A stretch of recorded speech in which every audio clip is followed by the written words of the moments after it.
स्वर्ग और नर्क के बीच का फर्क।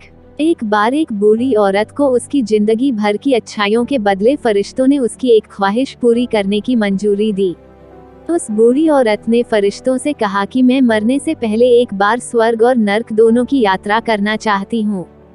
फरिश्तों ने उस औरत की ख्वाहिश पूरी करने का वचन दिया और उसे अगले ही क्षण एक बहुत बड़े भोजन कक्ष में ले जाया गया, जहां पर बहुत विशाल डाइनिंग टेबल थे। उन पर बहुत ज्यादा स्वादिष्ट दिखने वाले भोजन रखे हुए थे और बहुत अच्छे अच्छे ड्रिंक्स भी रखी हुई थी।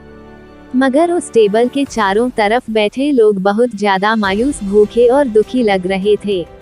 उस औरत ने देखा कि उन सभी लोगों के हाथों पर कोहनी तक लंबी लंबी चम्मच बंधी हुई है।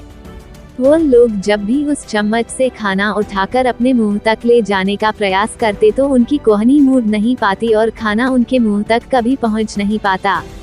बूढ़ी औरत ने फरिश्तों से पूछा, क्या यह नर्क है? फरिश्तों ने कहा हाँ। औरत ने तुरंत कहा, मुझे यहाँ से दूर ले चलो, और अगले ही क्षण उस बूढ़ी औरत को एक भोजन कक्ष में लाया गया। उसी भोजन कक्ष में जहाँ पर बड़े बड़े डाइनिंग टेबल थे, बहुत स्वादिष्ट दिखने वाला भोजन और अच्छे अच्छे ड्रिंक्स टेबल पर सजाई गई थी।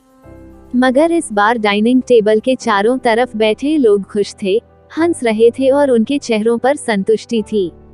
बूढ़ी औरत ने फरिश्तों से कहा, यह तो वही भोजन कक्ष है, वही भोजन है, वही ड्रिंक्स है, मगर फर्क इतना है कि यहाँ के लोग खुश दिख रहे हैं। ऐसा क्यों है? ऐसा क्यों है? क्या इन लोगों के कोहनी से चम्मच नहीं बंधी है? फरिश्तों ने उस औरत से कहा, ध्यान से देखो, इन लोगों के हाथों से भी कोहनियों तक चम्मच बंधी हुई है। फर्क सिर्फ इतना है कि इन लोगों ने एक दूसरे को खाना खिलाना सीख लिया है।